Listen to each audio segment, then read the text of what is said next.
Yes, hello. How are you today? Well, today I've just come with a simple, short discussion um, on, the different perspectives of what an animal is to an African. Of course, there's so many different ways animals are viewed in different regions, different countries. When you talk about Africa, you're basically talking about a continent that spans, from Mauritania on one side, to Egypt, from um, Tripoli, to Cape Town on the other hand, and everything in between, Central African Republic, Congo, which is almost a subcontinent, Sudan, the Eastern Central African nations, so many different perspectives. I just thought, I need to shed some light, on the different basic differences of what animals are perceived to be, strong with a strong focus on the African continent. Um, One, they're big, extreme um, opinions or perspectives, that makes the practice or the kind of nature of interaction humans have with animals in the different continents um,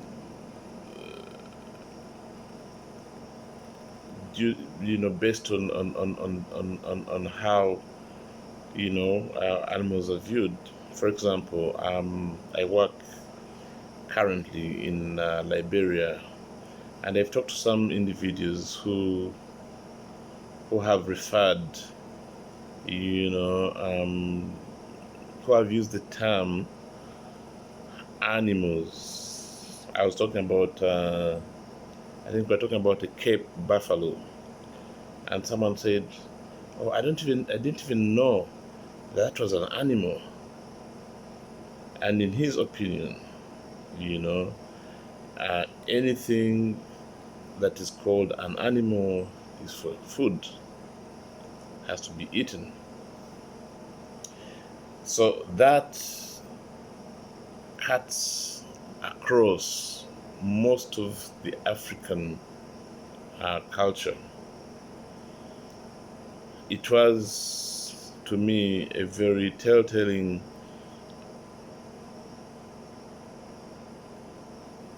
opinion.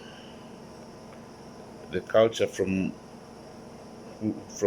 which this individual came um, considered or viewed animals. So in this kind of scenario, if an animal is made for food, that would be, hunted. So it is either eaten or not eaten. One aspect, food or neglect. Go, nothing, no business with you. You're not useful.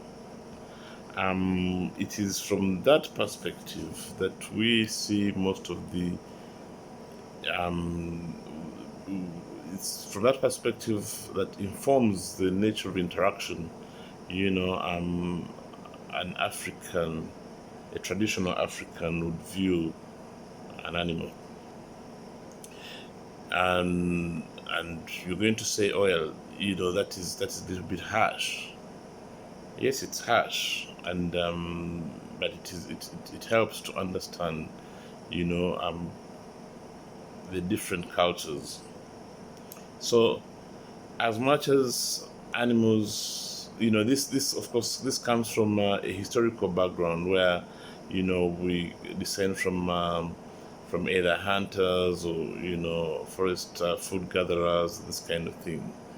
um, Later we, you know, as Africans, you know, and I think as in a human um, development phase of development or cultural uh, changes, you know, coming from the Stone Age, you know, getting into the fire and iron and all that kind of thing. There's so many different um, ways, you know, humans interacted with animals, and of course, you've had that the dog is the longest or the earliest.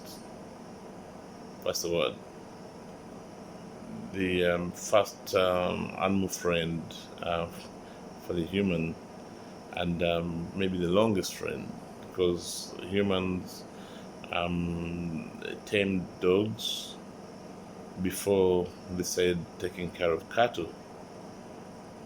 And again, from a traditional background for pastoralists in Africa, they still view cattle as food, but they also have an extra attachment in they put to the cattle to the extent that they protect them. So from one stage, you see um, humans looking at animals as food. This, you know, you can take it down to the wildlife aspect as the most, you know, the most should I say, most basic, or the most like the bare minimum, you know, where someone goes with a spear and hunts an animal, you know, for bushmeat. They go kill a gazelle, a duiker, or even a buffalo, whatever, have that animal for food. That is one aspect.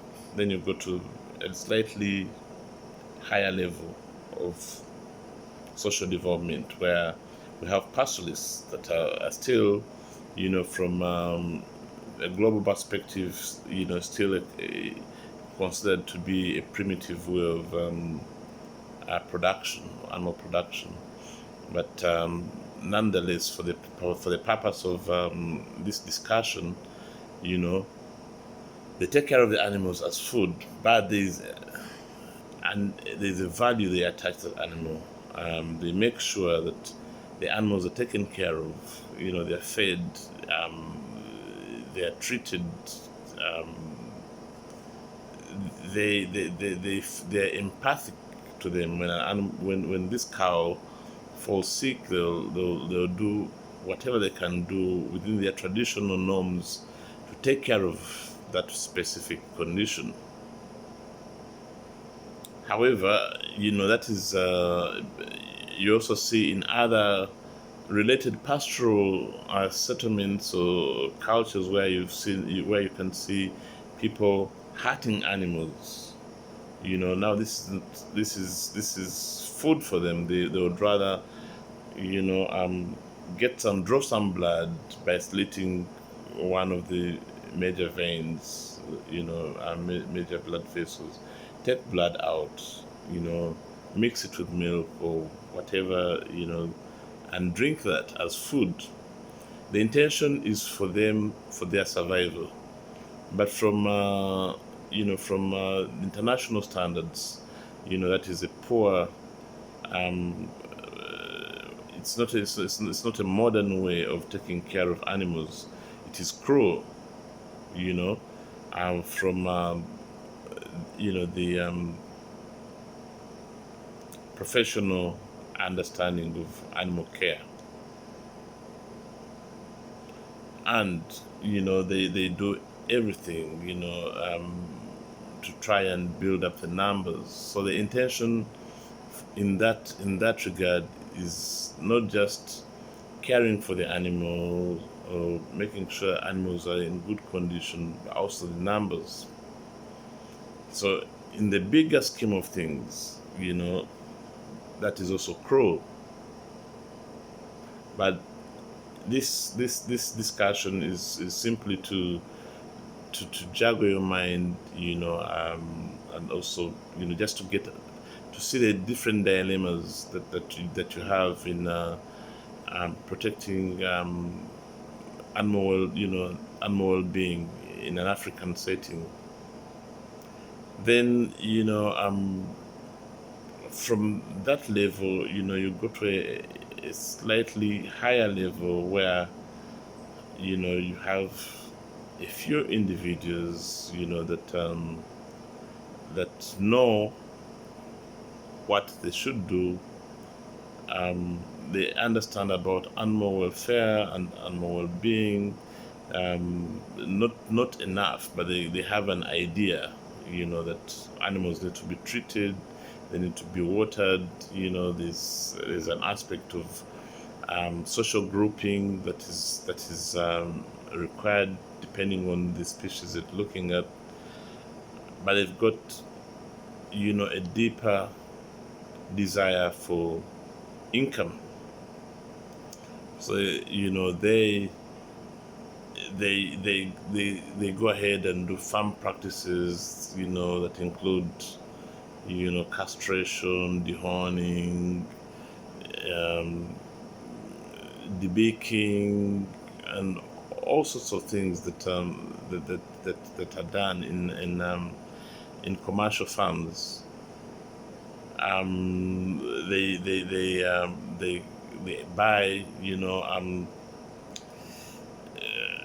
exotic breeds, high producing breeds of whatever it is, whether it's a broiler chicken, or it's a one of layers, or it's milk producing cow, or meat producing bull, all this kind of thing. They go ahead and buy these very exotic animals that require special, that are actually engineered in such a way that the kind of food that they would need to offer optimum production is either so expensive or inaccessible for some of these people. But they would go ahead and give them what they can find locally, so that their understanding of the specific breed requirements is obviously not that good. And but because they're driven, or their motive is production, they'll go ahead and provide what they can provide.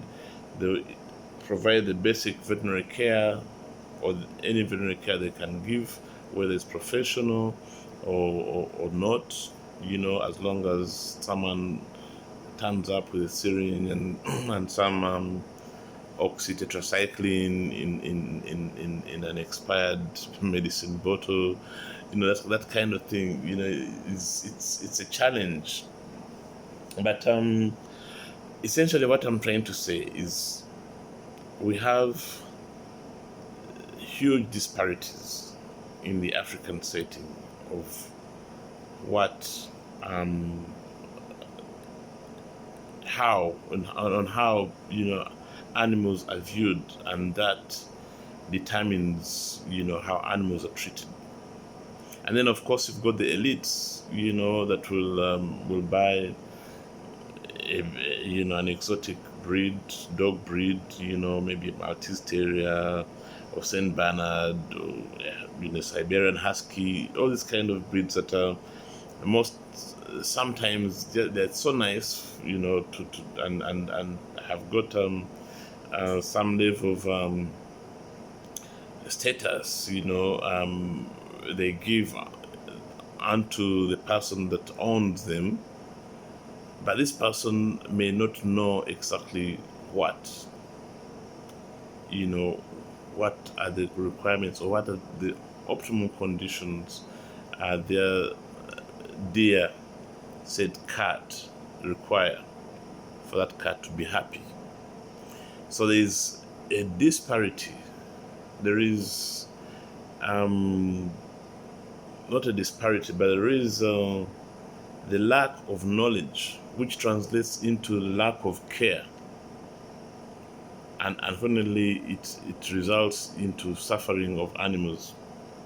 So you find, a Bedlington Terrier with so much hair, so much matting, needs to be shaved routinely, needs to be brushed and this kind of thing, and none of that is done. But they do not, they kind of not even appreciate that is required. They do not appreciate how much heat affects, the well-being of such an animal. Some people bring on these exotic animals or exotic breeds, and they do not realize how often they would need to go to a vet for checkup to ensure that that specific animal would survive in a tropical climate. So at the end of the day, the animal suffers, kind of thing.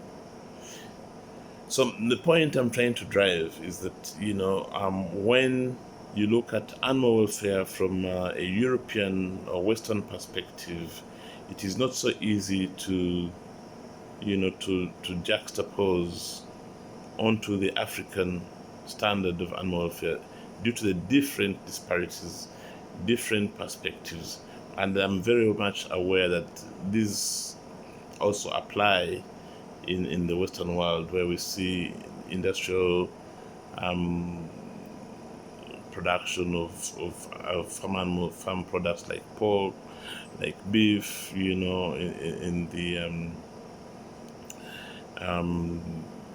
the USA, the egg production. I am very much aware of that, but the level of understanding of the principles of care, in the US is most times just the people fight back because there's a competing interest in production over the cost of optimum animal welfare, whereas in the African setting it's mostly the lack of knowledge, is mostly competing needs. Like I told you about some traditional practices of taking blood from the animal and mixing it with milk for food. So that's but the intention to care for the animal is based, on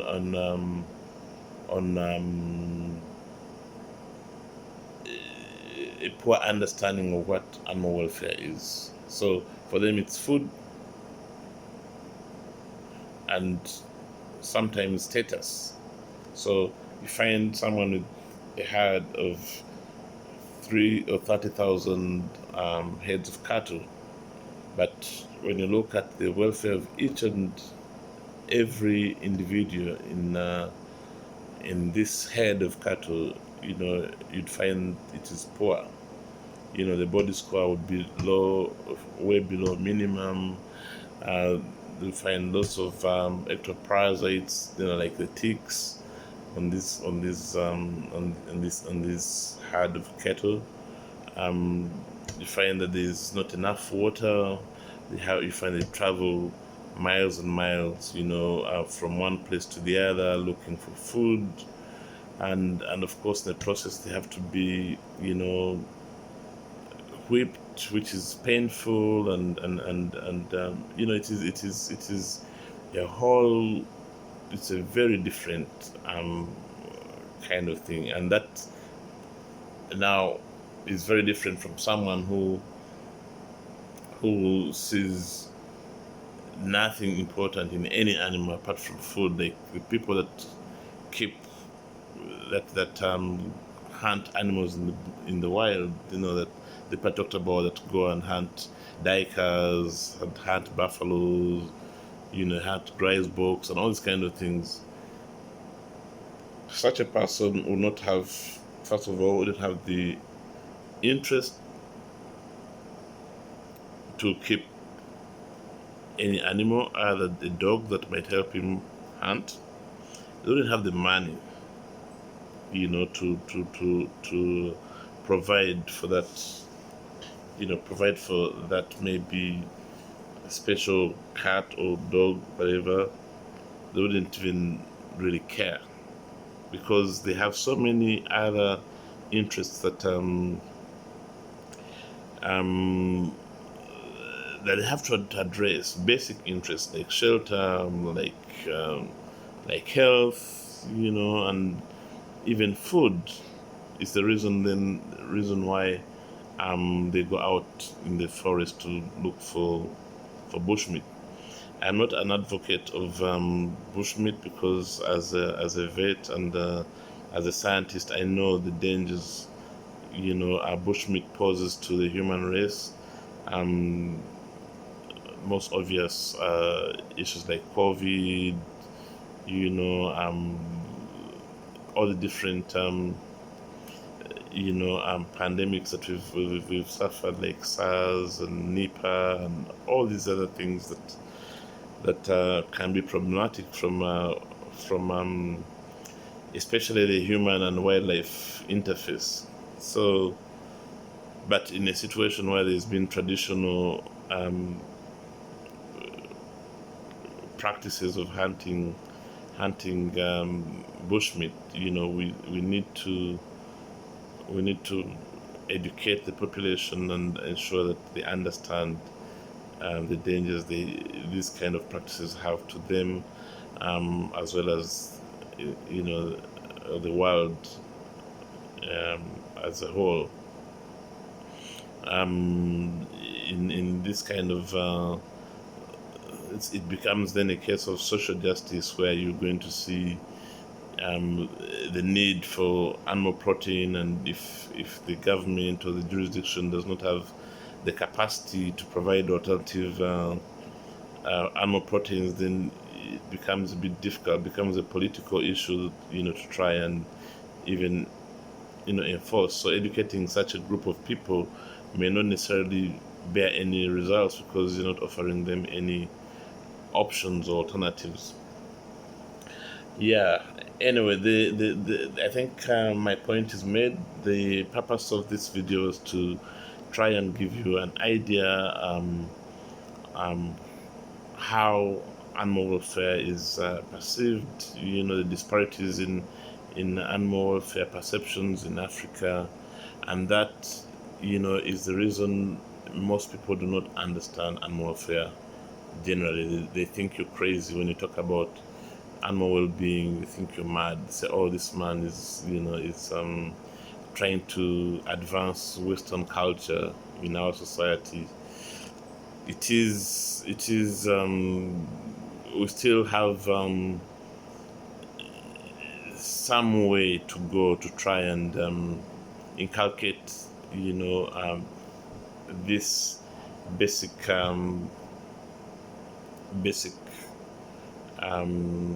value in our society. I understand that it's also work in progress in the West. It's not. It's as much as if, the West has got several should I say promoters of animal welfare. There's still a challenge there. Africa is still very far behind in this movement, but there's some work going on. Several groups are moving on with this. The only danger is that the policies, legislations are coming in a lot faster, than the understanding in society and community. So it is not unusual to find some countries or some jurisdictions with animal cruelty laws, that go back to the 40s and until today, they're not implementable or they're not enforceable strictly in most countries in Africa. That is mainly because it is not a very well understood principle, and I think we still have a lot of education to do. But as we do that, we need to devise an environment that allows um, for the basic, for an average person to sustain, to actually enforce, not just enforce, but to for this to be realistic. You need to be a realistic expectation. Like I just said, if you're in a society where predominantly people get animal protein from bushmeat, it's not going to be easy to say, to tell them that you can't just go and spear an animal. You can't talk about a captive bolt gun. You cannot talk about stunning in these kind of situations. You cannot talk about whether an animal feels pain or not, and all painkillers, and to other animals being, it becomes difficult. So anyway, that was what I wanted to share with you this evening. I hope this can create a basis for another discussion, mainly on how much animal welfare has attracted professionals in Africa. When I say professional, I mean veterinarians, I mean animal welfareists, behaviorists, and all these disciplines that have got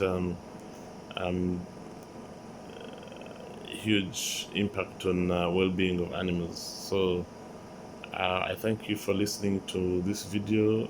Please share it for other people to um, to give their own input on this. And yeah, I'll be waiting for your comments down in the comment section if you've got any, and we can probably take this, discuss this a little bit further. Thank you very much.